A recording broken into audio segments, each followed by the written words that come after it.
Hey everyone, welcome back. In this video, I'll be showing you guys how to fix the Alipay Hong Kong black screen or white screen issue.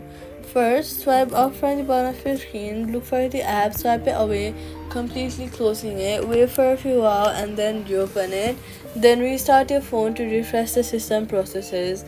Then make sure that your device software and the app are both updated to the latest version. For the app, go to the App Store, search for the app and update the app if you've not already updated it. Then check your internet connection, as loading failures can sometimes cause black screens. Then try switching between Wi-Fi and mobile data as well.